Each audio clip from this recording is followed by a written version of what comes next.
मैं मोहम्मद असलम। आप देख रहे हैं world real reaction YouTube channel. अगर आपको हमारी वीडियो अच्छी लगे चैनल को ज़्यादा से ज़्यादा लाइक शेयर और सब्सक्राइब करें। तो चलते हैं आज की वीडियो में। लोग सर की वीडियो का टाइटल है पाकिस्तान पाक मीडिया पर चर्चा, जालिमों मोदी आ रहा है भाई 2024 जीतने वाला है। तुम्हें क्या लगा कि मैंने ऐसे कह दिया? तो देखते हैं पहले वीडियो, फिर देते हैं मजीद इस पर बातचीत, चटपटी बातें करेंगे। नमस्कार दोस्तों, डीडी रेड के एक और रिएक्शन वीडियो में आप सभी का स्वागत है। मैं हूं आलोक। तो आज जो वीडियो लेकर आए हूं वो वीडियो है आलिया शाह का, और उसका टाइटल बड़ा इंटरेस्टिंग है यार, जालिमों मोदी आ रहा है।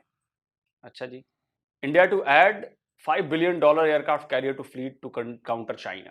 तो जी हाँ, ये बिल्कुल सही बात है कि भारत अब बहुत जल्द अपना दूसरा स्वदेशी एयरक्राफ्ट कैरियर बनाने की तरफ बढ़ चला है, ऐसी खबरें आ रही हैं। ये अब जरूरत है, क्योंकि भाई देखिए, चाइना को काउंटर करना है अगर, तो आपके पास मिनिमम 2 एयरक्राफ्ट कैरियर्स होने चाहिए एक्टिव, और तीसरा होना चाहिए मेंटेनेंस के लिए, कि जब आप मेंटेनेंस पे कोई एयरक्राफ्ट कैरियर जाता है तो वो 1 आध महीने या 2 महीने में नहीं होता है, वो 6-6 महीने साल भर लग जाते हैं। तो आपके पास 3 होने चाहिए, तो एक बैकअप में रहेगा, 2 मान लीजिए एक मेंटेनेंस में, तो 2 आपके एक्टिव रहेंगे ऑलवेज, क्योंकि एक तरफ पाकिस्तान है एक तरफ चाइना है, तो 2 तो आपको चाहिए ही चाहिए और बहुत जरूरी है। तो चलिए देखते हैं कि आलिया शाह इस पर क्या कह रही हैं। जालिमों मोदी आ रहा है। इंडिया की एक और खबर है कि एक न्यू एयरक्राफ्ट कैरियर अपनी फ्लीट में शामिल किया गया है टू काउंटर चाइना। आप देख रहे हैं मेरा प्रोग्राम ब्रेकिंग बैरियर्स, और मैं हूं आपकी host Alia Shah official YouTube channel पर आप सबको वेलकम करती हूं। ये जो मैंने एक सेंटेंस बोला अपने प्रोग्राम के स्टार्ट में, मैंने कहा जालिमों मोदी आ रहा है। तो एक वक्त हुआ करता था पाकिस्तान की सियासत में कि जो जमात इस्लामी है उसके जो लीडर थे काजी हुसैन अहमद, तो जब इलेक्शन हुआ करते थे तो इलेक्शन के दौरान उस पार्टी के लिए कहा जाता था जालिमों काजी आ रहा है। अब जालिमों काजी आ रहा है जो है, यानी ये कि डराने के लिए दीवारों पे लिख दिया जाता था उनकी पार्टी की तरफ से कि भाई बाकी सब जो है वो चुप करके बैठ जाएं और अब पीछे छुप जाएं, और अब किसी के कुछ नहीं चलेगी क्योंकि काजी आ रहा है। तो जो इंडिया के प्राइम मिनिस्टर नरेंद्र मोदी साहब की बासगश्त है वो बहुत दूर दूर तक जा रही है। हमने जैसे इससे पहले भी एक प्रोग्राम किया तो ऐसा लगता है कि वो जालिमों मोदी आ रहा है। एक तो ये बात कही जा रही है जुबान ज़द-ए-आम कि भाई अगला इलेक्शन जीत कर वो आ रहे हैं, और सिर्फ यही नहीं बल्कि अब डेली बेसिस पर जो खबरें आती हैं इंडिया की, तो अब तो ऐसा लगता है कि ये जो बात कही जाती है कि मोदी आ रहा है वो उनके ओपोनेंट्स के लिए इंडिया के अंदर सिर्फ नहीं है, बल्कि ये तो पूरी दुनिया के लिए है कि जिसने जो करना था कर लिया, अब मोदी आ रहा है, अब इंडिया आ गया, अब जो है वो उन्हीं की चलेगी। ऐसा आपको महसूस नहीं होता? जो खबर है वो मैं उसकी तरफ अभी आती हूँ, लेकिन वो होता है ना कि वो एक मूवी बड़ी मशहूर और मारूफ मूवी है, अगर आप बड़े अच्छे तरीके से जानते हैं इस मूवी को, जो कि गब्बर सिंह उसमें एक कैरेक्टर है, और उसमें वो जो है वो कहता है कि उसको बच्चों को डराने के लिए जो माएँ हैं वो ये कहा करती हैं कि सो जाओ नहीं तो गब्बर आ जाएगा, हैं जी। तो पानी ये जो बातें हो रही है ना पाकिस्तान के अंदर, ये जो फॉर्मर एनवॉय कह रहे थे और बातचीत कर रहे थे, और अब्दुल बासित साहब जो हैं वो उनसे जब इंटरव्यू कर रहे थे तो हो रहा था कि भाई ये तो जो है ये कहीं अगला बालाकोट ना हो जाए, मोदी आ रहा है, अगली टर्म में वो जीतने लगा है और वो इलेक्शन जीत के जो है वो बस पता नहीं क्या होगा। और फिर ये बात कही जा रही है कि भाई ये तो घुस घुस के मार रहे हैं, गली गली में जो है वो राह फिर रही है, राह की साजिश हो रही है और ये घुस घुस के मार रहे हैं।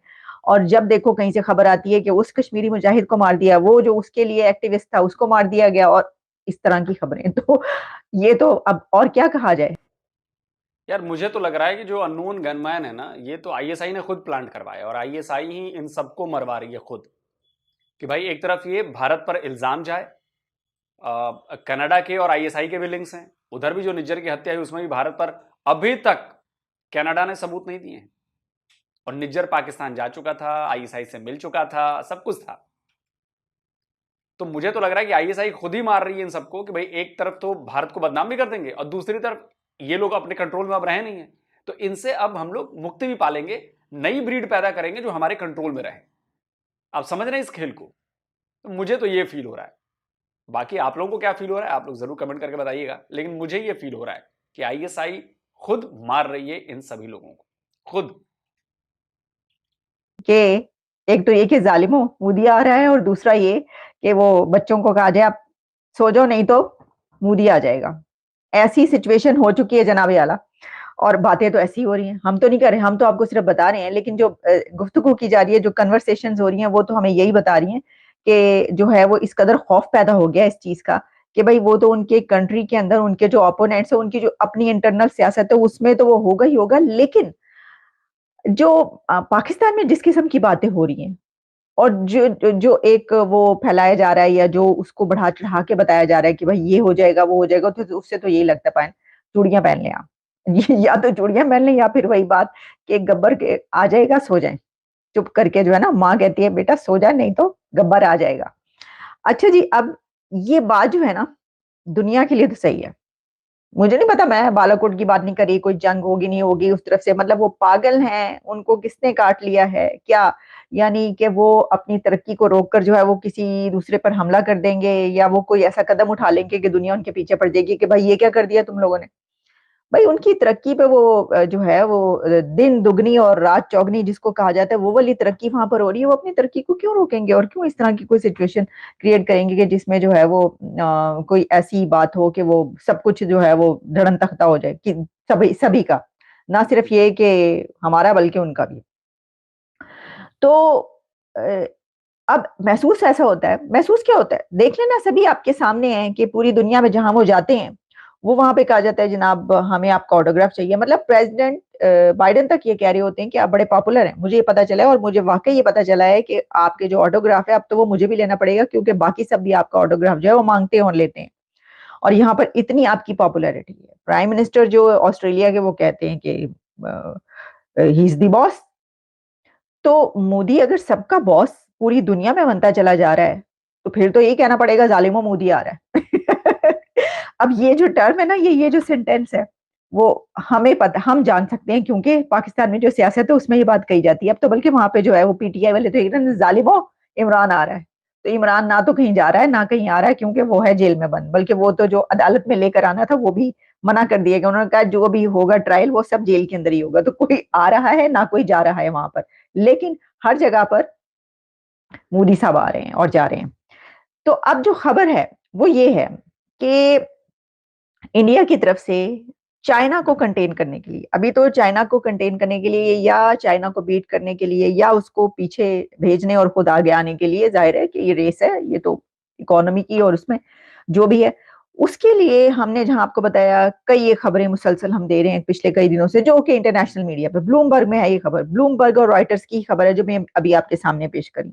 किसी ने ये लिखा कि ये जो वेस्ट का, ये जो इंटरनेशनल मीडिया है, ये तो एक प्रोपेगेंडा है, ये तो एक ऐसी चीज है, इसको क्यों सुनते हैं, इसको क्यों मानते, तो किसको सुने, किसको माने, कहां से खबरें लाएं। मतलब ऐसा कहने वाले लोग, हम खुद खबरें नहीं। पाकिस्तानी मीडिया सुनिए आलिया जी, पाकिस्तानी मीडिया से खबरें लीजिए। बिल्कुल, पाकिस्तानी मीडिया जैसी सच्ची मीडिया तो कोई है नहीं। आपको भी पता ही है कि पाकिस्तानी मेन स्ट्रीम मीडिया जो है वो कितना शानदार काम कर रही है। निकाले, खोद के निकाले जमीन से, क्या हो रहा है कैसे पता चलेगा आपको? यानी चलो मुल्क के अंदर के आप कह दें कि मुल्क के अंदर का जो मीडिया वो ऐसा है, लेकिन पूरी दुनिया का मीडिया जो है वो सारा गलत है। तो लोग, इंसान जो है ना, वो ये है कि उसकी अपनी जो पसंद की बात होती है ना, वो कहता है कि हाँ ये ठीक है, ये जो बात है ना, ये जिसने भी कही है वो ठीक है, लेकिन जो चीज मेरे पसंद की नहीं है वो सही नहीं है। और जो लोग ये कहते हैं ना कि पायन तुसी क्यों बोल रहे साडे मुल्क थे, या ये तो हमारे मामला है, आप इंडिया की बात करो, भाई हम पूरी दुनिया की बात करेंगे, तुसी रोक के बखा दो, बल्कि जितना ज्यादा आप कहेंगे हमने उतने ही मैंने उतने ही प्रोग्राम्स करने हैं। जितना कहना है ना आपने कि बात ना करें, हमारे मुल्क के ऊपर बात ना करें, ये क्यों बात हो रही है, वो कर रही है जी कमाने के लिए, ये वगैरह वगैरह, जो मर्जी कह दें आप, जो खबर आएगी, जितनी खबरें आएंगी हम आपके सामने पेश करते चले जाएंगे। सर ये मेरा आपसे वादा है, ठीक है जी। तो अब मैं आपको बता दी खबर क्या है। खबर ये है कि जो कि मैंने आपको बता दिया कि वहीं पे पब्लिश हो रही है, जहां पे सब खबरें पब्लिश हो रही हैं। India will spend $5 billion to compete with China increasing its strength. ये कौन सी स्ट्रेंथ है? ये नेवल स्ट्रेंथ की बात हो रही है। इसकी वजह ये है कि $5 billion, 4.3 बिलियन डॉलर जो हैं वो एक उन्होंने एयरक्राफ्ट कैरियर अपने फ्लीट में शामिल किया है, और ये इंडिजिनस यानी कि भाई मेक इन इंडिया और मेड इन इंडिया की भाई जो कैंपेन है उसी को लेकर वो आगे चल रहे हैं। और ये जो एयरक्राफ्ट कैरियर, इसकी पहले मैं सलाहियत तो आपको बाद में बताऊंगी, लेकिन इसमें ये है कि इससे पहले आप जानते हैं कि आई एम विक्रांत, क्या वो जो है उनका फ्लीट वो मौजूद है पहले से, वो भी जो है इंडिजिनस, और उस पे सारी उनकी कैपेबिलिटी, सारी सलाहियतें लगी और उन्होंने बनाया। उसके अलावा एक और है जो कि मेरा ख्याल है रशियन मेड है, और अब ये एक तीसरा उन्होंने शामिल किया है। अब इसको जो ये बात की जा रही है कि इसलिए है कि चाइना को कंटेन करने के लिए, तो अगर आपको याद हो हमने कई कैसे इन शामिल नहीं किया है, अभी तो प्लानिंग चल रही है, ये तो अभी बनेगा, इसमें 5-8 साल लगेंगे बनने में, तब तैयार होगा ये। इतनी आसानी से इतनी जल्दी नहीं बनता ये। बहुत दुनिया में 6 या 7 ही ऐसे मुल्क हैं जिनके पास ये कैपेबिलिटी है, जिनके पास ये टेक्नोलॉजी है जो एयरक्राफ्ट कैरियर्स बना सकते हैं, और भारत उनमें से एक है। तो आईएनएस विक्रांत जो है वो हमारा पहला IAC-1 था, मतलब इंडिजीनियस एयरक्राफ्ट कैरियर, वो कमीशन हो चुका है। इसके पहले हमने रशिया से जो लिया था एडमिरल घोष को, वो INS विक्रमादित्य के नाम से है, वो जारी है, वो भी एक्टिव है। अब हमें तीसरे की जरूरत पड़ रही है। तो तीसरा जो है वो शायद INS विशाल होगा या क्या होगा, आई डोंट नो क्या नाम होगा, बट बहुत लंबे टाइम से बातचीत चल रही थी कि हमें तीसरे एयरक्राफ्ट कैरियर की भी जरूरत है। तो जाहिर सी बात है कि भारत की इकोनॉमी के लिए भी फायदा होगा, रोजगार भी मिलेंगे, हमारा पैसा हमारी इकोनॉमी में ही जाएगा। तो बहुत सारी चीजें हैं जो इसके बनने से होंगी। बाकी चाइना को काउंटर करना है तो उसके लिए तो है ही। खबरें दी कि जिसमें खास तौर पर जो देखें, ये सब तो चीजें अपनी जगह पर चली रहती है, लेकिन ओशंस में क्या हो रहा है, जो नेवल पावर है वो किसकी कितनी है, ये सब भी चलता रहता है। तो चाइना के कई एक मर्तबा इस तरह के शिप्स आकर कई ऐसी जगहों पर डॉक हुए, और उन ये बात है ये यहाँ पर क्यों है, और वो अपना असर और रसूख बढ़ा रहा है। चाइना का जो इन्फ्लुएंस है वो बढ़ता चला जा रहा है, और उससे जो है इंडिया को बड़ी परेशानी है। जाहिर है कि इस रीजन में उस जगह पर जो है वो जो कंट्रीज होंगे उन्हीं को परेशानी होगी। तो जो जिसके खिलाफ है या जो समझता है कि ये हमारे खिलाफ यहाँ पर कुछ हो रहा है तो वो उसी के होगा। तो अब उसमें उसको कहा जा रहा है कि यानी कंटेन करने के लिए, या ये कि जाहिर है कि उसका इन्फ्लुएंस, उसका जो असर और रसूख है उसको खत्म करने के लिए ये एक नया उन्होंने पैसा खर्च किया है अपने उसको स्ट्रेंथ देने के लिए, उनकी स्ट्रेंथ के सामने ज्यादा अपनी स्ट्रेंथ बढ़ाने के लिए। और इसमें ये कहा गया है कि according to the report the new carrier can accommodate at least 28 fighter jets हैं जनाब, और and helicopters, and is capable of displacing 45,000 tons of water displace. और फिर India's first domestic carrier, INS Vikrant, was inducted into the fleet last year। और अब जो है वो ये किया गया। इसके अलावा भी एक जो आप जानते हैं, जो मैंने रशिया के हवाले से बात की, वो भी। और कहा ही जा रहा है कि China has the largest navy in the world with 370 ships and submarines, and military activities are already increasing in Indian ocean. वो जो मैं बात करी थी वही है। And around 125 naval vessels including those of the. बाकी फिर उन्होंने चाइना की सारी इसके अंदर रिपोर्ट आ रही है कि जनाब उनके पास ये है, उनके पास वो है, वगैरह वगैरह। जबकि इंडिया के पास जो है अब उन्होंने इसकी अपनी ताकत बढ़ाई है। तो ये खबर है और ये हमने आप तक पहुंचाई। ये जो है सारी असलहे वगैरह पे ये सारी मैं खबरें इतनी ज्यादा करती नहीं हूँ, लेकिन क्योंकि ये हम काफी दिनों से बात ये कर रहे हैं कि जो चाइना को बीट करने के लिए, उससे आगे जाने के लिए आप देखेंगे कि स्टेप बाय स्टेप, और ये स्टेप हर डेली बेसिस पे कई एक स्टेप्स ऐसे नजर आएंगे। तो ये एक और खबर इस वक्त आपके सामने हम रख रहे हैं। और इसमें ये बात कही जा रही है कि जो यूएस है इस वक्त वो साथ खड़ा है इंडिया के, और उसको पूरी सपोर्ट हासिल है इंडिया को यूएस की। और इस सिलसिले में जो चाइना है उसकी जो राइवलरी है यूएस के साथ, वो भी एक रोल प्ले कर रही है। और आप जानते हैं जब हम पाकिस्तान के पॉइंट ऑफ व्यू से बात करते हैं तो पाकिस्तान चाइना का बहुत यानी पहाड़ों से ऊंची और समंदर से गहरी उसकी दोस्तियां हैं। वो दोस्तियां सिर्फ कर्जा जो है वो उस तरफ से आता है और इस तरफ से लिया जाता है, लेकिन उसमें जाहिर है कि उनके बड़े स्टेक्स हैं अब। और अगर चाइना को कोई अच्छा, ये जो आपने कहा ना, ये पूरी बात आपने बताई नहीं। एक्चुअली पूरी जो लाइन है वो ये है कि माउंट एवरेस्ट से भी ऊंची और इंडियन ओशियन से भी गहरी। आप समझिए कॉन्टेक्स्ट है इसका। क्योंकि हम ये कहते हैं कि हमारे उत्तर में माउंट एवरेस्ट है और उसकी वजह से हमें जो है वो सिक्योरिटी मिलती है, सेफ्टी मिलती है, सुरक्षा मिलती है। और एक तरफ हमारे इंडियन ओशियन है जो बहुत गहरा है, और उस पर इंडियन ओशियन है, वो हमारा नाम लिखा हुआ है। तो इसलिए वो कहते हैं कि इन दोनों से ऊपर हमारे और चाइना की दोस्ती है। पहुंचेगी तो पाकिस्तान उसके ऊपर जाहिर है कि परेशान होगा, और इंडिया और चाइना के बीच जो कुछ है उसमें तो ऑब्वियसली कि पाकिस्तान चाइना के साथ खड़ा है। तो इस सूरत हाल में आप जान सकते हैं। अब जाहिर है कि पाकिस्तान के पास तो इतना वो नहीं है कि वो चाइना की ऐसा उस तरीके से मदद करे, लेकिन क्योंकि रीजनल पॉइंट ऑफ व्यू से पाकिस्तान जिस जगह पर मौजूद है, तो चाइना वहां पर है ही इसलिए क्योंकि वो समझता है कि ये जगह उसके लिए बड़ी अहम है। लेकिन जो मदद करने की बात है तो वो तो चाइना ही मदद करता है, और चाइना ही पैसा दे रहा है, कर्जा दे रहा है, सब कुछ कर रहा है। उसके बगैर तो आप जाहिर है कि IMF का जो मिला है वो भी उसी की वजह से जो है वो मिला है, पैसा वैसा, कर्जा वर्जा जब लिया तो ये सिचुएशन, तो बात वहीं पर आ पहुंची कि अब लगता है ऐसा है कि सिर्फ मुल्की सतह पर नहीं बल्कि ये इंटरनेशनल लेवल पे, आलमी सतह पर जो है ना, वो एक बड़ा जिसे कहते हैं कि वो चौधरी बनकर सामने आ रहा है जो, तो वो इंडिया इस वक्त नजर आ रहा है। और वो खैर चौधराहट जो हमारी है उसकी तो बात ही क्या है, हम तो हमेशा से ही वो पूरी दुनिया पर ही झंडा लहराने का, अलम लहराने का अज़म रखते हैं। लेकिन प्रैक्टिकली ये किसी और ने दिखा दिया, अपना अलम और अपना झंडा जो है वो इंडिया ने पूरी दुनिया पर लहरा कर दिखा दिया, इकोनॉमी को वहां पर ले जाकर। तो पायन की कर देता जाए, मैं तो ये कह रही हूँ कि भाई मोदी साहब ने जो कर दिया है ये अगले 4-5 साल, मतलब कि बाकी तो छोटे छोटे छोटे छोटे बौने नजर आ रहे हैं पायन। जितनी मर्जी मुखालफत कर लें आप, जो मर्जी कर लें, जो कुछ हो रहा है और जो कुछ नहीं, जालिमो मोदी आ रहा है। तो आगे आगे देखिए होता है क्या क्या। बाकी ये है कि खबरें जो हैं वो जो भी आएगी हम आपके सामने पेश करेंगे। इजाजत दीजिए, आपसे दोबारा मुलाकात। चलिए दोस्तों, वीडियो खत्म हो गया। तो बेसिकली देखिए, एयरक्राफ्ट कैरियर को ऑपरेट करने का हमारे पास अनुभव अच्छा खासा है, और मैं फिर कहता हूं कि इसमें दो बातें हैं। देखिए, चाइना की नेवी दुनिया में सबसे बड़ी है, बिल्कुल नो डाउट। चाइना ने अपनी नेवी पर बहुत शानदार तरीके से काम किया, इसके लिए उसकी तारीफ करनी चाहिए, इसमें भी कोई शक नहीं है। और जिस तरह से उसने अपनी फ्लीट को बढ़ाया है, जिस कम टाइम में बढ़ाया है, वो भी काबिल तारीफ है, बिल्कुल तारीफ करनी चाहिए। लेकिन चाइना की नेवी से इंडिया की नेवी को उतना बड़ा खतरा नहीं है।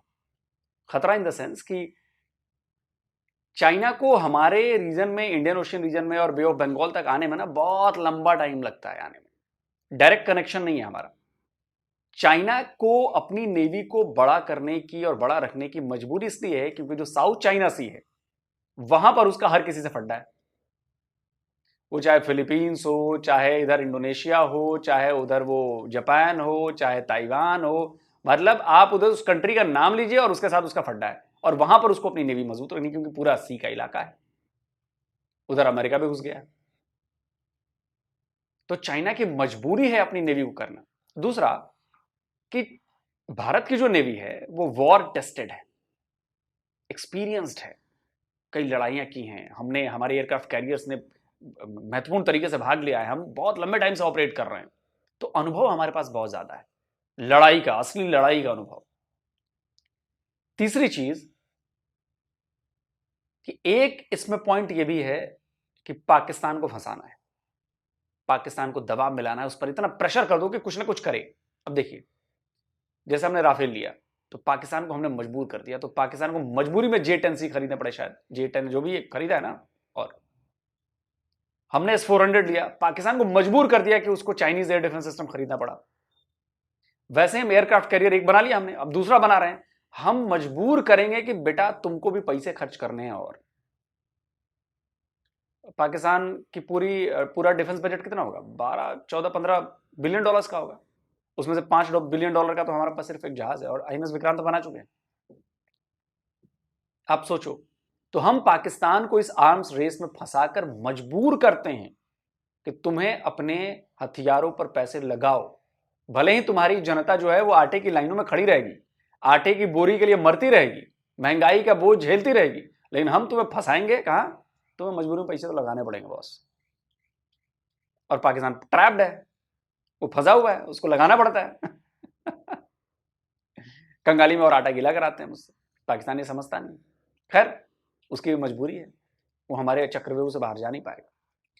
अब आते हैं कि क्या हमें वाकई तीसरे एयरक्राफ्ट कैरियर की जरूरत है?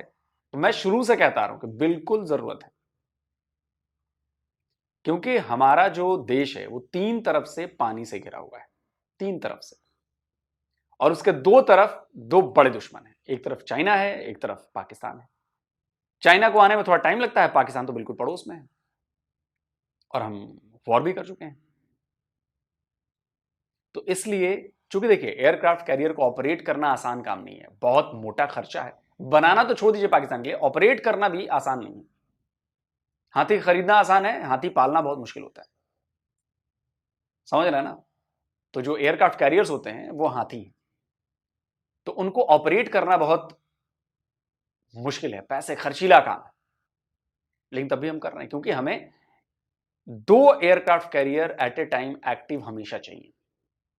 एक मेंटेनेंस में है तो 2 ऑलवेज एट ए टाइम आपके एक्टिव रहेंगे, तो इससे हमारे जो मैरीटाइम पेट्रोलिंग है, मैरीटाइम बॉर्डर्स हैं, वो सेफ रहेंगे। डिटरेंस के लिए बहुत ज्यादा जरूरी है 2 aircraft career, active aircraft carrier बहुत जरूरी है। इसमें से कई लोग हमारे यहाँ भी हैं, हमारे देशभक्त चैनल वाले हैं, आकाश बनर्जी, उनको तो लगता है कि ये क्या सिटिंग डक है, तो बेकार है, फर्जीवाड़ा है, ये तो क्यों बना रहे हैं, ये तो कोई मतलब नहीं है। तो खैर मैं उनकी बातों पर नहीं जाऊंगा, क्योंकि उनको समझ नहीं है कि एयरक्राफ्ट कैरियर क्यों जरूरी है। अगर ऐसा ही है तो फिर चाइना क्यों बना रहा है भाई? अगर गैर जरूरी है, सिटिंग डक है, कोई फायदा नहीं है, तो चाइना क्यों बना रहा है? इसका जवाब वो नहीं देंगे। लेकिन इंडिया बना रहा है, स्वदेशी तकनीक से बनाया, खुद हमने बनाया, उस पर सवाल जरूर उठाएंगे। तो खैर, लेकिन मुझे लगता है कि बहुत ज्यादा जरूरत है तीसरे एयरक्राफ्ट कैरियर की। और ये बता रहे हैं कि भाई ब्लूमबर्ग की रिपोर्ट में 45,000 टन का जो उसका वाटर डिस्प्लेसमेंट है, लेकिन मुझे लगता है कि इससे बड़ा होना चाहिए, इससे थोड़ा सा बड़ा होना चाहिए। और अगर वो न्यूक्लियर पावर्ड हो तो ज्यादा अच्छा होगा, बट पता नहीं अब क्या डिफिकल्टीज आएंगी, वो क्या प्लान किया जा रहा है वो तो अलग बात है। लेकिन हाँ, कोई भी हो, एक तीसरा एयरक्राफ्ट कैरियर बहुत जरूरी है।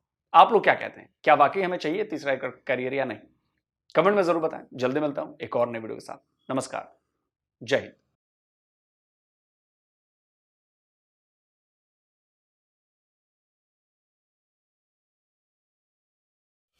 तो जी वीडियो की ख़त्म। सबसे पहले तो आलोक साहब का थैंक्स, उन्होंने बड़ी बातें अच्छी की, क्योंकि कई बातें ऐसी थी जो अब हम वाली थी, पता नहीं था, मतलब कि जिन बातों का वो पता चल गया, उनके लिए उनका थैंक्स भी है। शुरू में पहला पता यह चला कि पाकिस्तान मीडिया जो है ना वो झूठ बोलता है, पाकिस्तान का स्पेशली सोशल मीडिया तो बहुत झूठ बोलने लग गया। इस पर मैं अब यकीन करूँगा ही नहीं ना, बहुत कम ही इस पर चांस हो। क्यों? वो जो हमारी बहन थी, उसका नाम क्या था, जो भी था, नाम से गरज नहीं है, मसला ये है उसने झूठ बोला। कल से झूठ बोला जा रहा है। INS विक्रांत के बाद ये तीसरा जो फाइट है ना अपना एयरक्राफ्ट कैरियर, वो इंडिया की मतलब कि फ्लीट में शामिल कर लिया गया। पता उसको भी नहीं, पूरी उसको भी नहीं पता था, लेकिन असल बात यह है कि अभी तक उसमें वर्किंग प्लान हुआ भी या वर्किंग शुरू हो चुकी हो, तो उसको बनाकर पाकिस्तान मीडिया ने क्या किया, उसको बनवाया भी है, अभी प्लान हुआ था इंडिया में, बनाकर पानियों में उतार दिया पाकिस्तान के बातों के लिए होती है ये पाकिस्तानी मीडिया पे। चले उन्होंने बात किया कि हाँ उन्होंने प्लान बनाया और उनकी कोई डेट वो डिसाइड उन्होंने की है कि उस दिन स्टार्ट करेंगे, लेकिन अजीब बात है यार कि यहाँ पे ये उड़ा दिया जाता है कि भाई ये जो है उन्होंने पानी में लॉन्च भी कर दिया। अभी तो वो कहते हैं कि भाई हमने प्लानिंग सिर्फ की है, और कम से कम ऐसे जो एयरक्राफ्ट कैरियर हैं उनको कंप्लीट होने में कम से कम 6-7 साल लग जाते हैं। ये कोई छोटी सी बात नहीं होती, 2-4 महीने का काम नहीं होता, बल्कि 6-7 साल का काम होता है। तो हैरानी होती है ऐसी सोचो पर। झूठ क्या आप क्यों बोलते हैं ये पाकिस्तानी मीडिया? अच्छा में होते ही सारा बेस झूठ। पहली बात करते हैं मोदी आ रहा, जालिमो मोदी आ रहा। वो आलिया शाह ने यह बात की कि जालिमो मोदी आ रहा। असल में ना ये एक टर्मिनोलॉजी समझ लें या एक मुहावरा समझ लें, जो हम अक्सर अपने पाकिस्तान में ना, शायद इंडिया में किस तरह के मुहावरात बोलते हैं, हम पाकिस्तान में इस तरह के मुहावरात बोलते रहते हैं। ये नहीं कि जालिमों का मतलब ये नहीं कि पाकिस्तानी जालिम है, वो पाकिस्तानियों को जालिम कह रही है, बल्कि उसके कहने का मतलब ये जिस तरह एक टर्मिनोलॉजी के तौर पर इस्तेमाल किया, जालिमों पाकिस्तान आ गया, या उसे क्या कहेंगे यार, इसका दूसरा अच्छा सा इसके वर्ड होता है, जालिमों इसको कहते हैं तकिया कलाम कह लें, मुहावरा कह लें, या इसको मतलब कोई किसी भी सेंस में ले लें। इस सेंस में नहीं लिया जा सकता कि वाकई में पाकिस्तान के उसने पाकिस्तान को जालिम कहा है, नहीं। बल्कि इस सेंस में लेंगे कि मुहावरा तन इस्तेमाल किया है। जालमो, जिससे किसी को मुखातब करने के लिए बुलाया जाता है, अरे भैया, मतलब कि कोई भी लफ्ज़ है, इस तरह उसने मुखातब करने के लिए ये लफ्ज़ इस्तेमाल किया, जालमो मोदी आ रहा है, मतलब मोदी साहब तो भैया आएंगे, डेफिनेटली भाई देखें, इसमें कोई शक ही नहीं है। अगले इलेक्शन में भी पीएम मोदी जो है ना वो ही जीतेंगे। पीएम मोदी दोबारा जो है वो पीएम बनेंगे। मैक्सिमम चांसेस उन्हीं के 80 से 90% उनके चांस है। मैं तो कहता हूँ मैक्सिमम छोड़ो, कोई थोड़ी सी भी गुंजाइश नहीं है दूसरों के। नहीं रहमतुल्लाह, गुंजाइश रखनी चाहिए। वो बहुत ज्यादा अपने जो है ना मोदी साहब से, मैं ये नहीं कहता वो मोहब्बत नहीं करते, वो पॉपुलर नहीं है। जिस तरह हम अपने इमरान खान से करते हैं ना, इसी तरह भाई वो हमसे ज्यादा। हम कोई इमरान खान से मोहब्बत नहीं हाँ, करते। ये बात दावे करते हैं खाली सर। अच्छा, जिस तरह वो पॉपुलर है ना इंडिया में पीएम मोदी साहब, उस लिहाज से अगर देखा जाए तो 90% उनके चांस 80 से 90 आएंगे, वो ही आएंगे। और पॉपुलैरिटी की बात करें, उनकी पॉपुलैरिटी की आपने सुना नहीं बातें लोग साथ की कि वो आलिया शाह की बातें सच है। उसने ये कहा कि पीएम मोदी को अमेरिकन प्रेसिडेंट, क्या नाम है उसका, जो बाइडन ने कहा है कि मुझे आपके सिग्नेचर, ऑटोग्राफ या सिग्नेचर ऑटोग्राफ कर ले, वो लेने हैं, मतलब कि आप इतने मशहूर हो गए, पता फिर नसीब होना कि नहीं होना। हाँ पता है। अच्छा, उन्होंने ये उस वक्त बात बड़ी चर्चा में थी, उन्होंने भी लिए हैं। और उसके अलावा और भी जो है ना बहुत से जो पीएम हैं, सदर हैं, उन्होंने भी और कंट्री के भी लिए हैं। तो पीएम मोदी भाई देखें कि एक अच्छे मतलब के लीडर हैं अपनी कंट्री में, और उसके अलावा एक अच्छे इंसान है भाई। इसलिए भाई सब देखें कि दूसरी कंट्री के पीएम है, उनको भाई उससे तो कोई लेन देन नहीं ना, उसके जात से अच्छा है, तो इसलिए कहते हैं ना कि आपको मुझे सिग्नेचर चाहिए। पॉपुलर लीडर है ही तो पापा, क्या कौन सा कंट्री है, पापुआ गिनी, पैपुआ गिनी, उसका जो है पीएम, वो इनके घुटनों को हाथ लगाता है भाई बिल्कुल झुक के मिलता है। और दूसरी तरफ जो ऑस्ट्रेलिया का जो पीएम है वो उसको बोलता है कि he is the boss, Modi is the boss. Popular है तो बोलते हैं भाई मोदी साहब तो हैं। तो देखें कि ये कितना बड़ा स्टेप है कि अपनी जो नेवी के लिए, तो मैं कहता हूँ कि मैं जो है ना इंडियन नेवी को इससे बहुत बूस्ट मिलेगा, बहुत ज्यादा जो की पावर में और इजाफा होगा पाकिस्तान के लिए। तो मैं कहता अच्छा, पीएम मोदी जो है वो बॉस है कि नहीं? बिल्कुल है, मोदी साहब बॉस भी हम मान चुके हैं, मैं तो मान चुका हूँ, भाई असलम भी मान चुके हैं, और हम इससे ज्यादा क्या आपका उनकी बॉस की कोई क्वालिटीज बताओ कि किस तरह ये क्वालिटी थी। ये है कि वो दूसरी, मैंने अक्सर देखा है कि जब दो कंट्री मतलब के दो भाई नाराज होते हैं ना, तो उनमें सुलह करवाने की जो है ना काम, उनमें ये पहल करते हैं कि उनको मनाया जाए, लड़ाई जो है ना वो ना हो। और दूसरा उसके अलावा ये अपने जो कंट्री के लोग हैं उनके लिए भी दिल में दर्द रखते हैं, एहसास रखते हैं। दूसरे जो कंट्री के जो पीएम वगैरह जो सदर जो भी होते हैं वो इस तरह मैंने देखा कि नहीं रखते। और ये एक अच्छे मतलब सबका साथ सबका विकास, ये वो नारा लगाते हैं। फिर इसलिए वो पॉपुलर हो गए इंडिया के लिए, स्पेशली मेड इन इंडिया पर जोर दिया।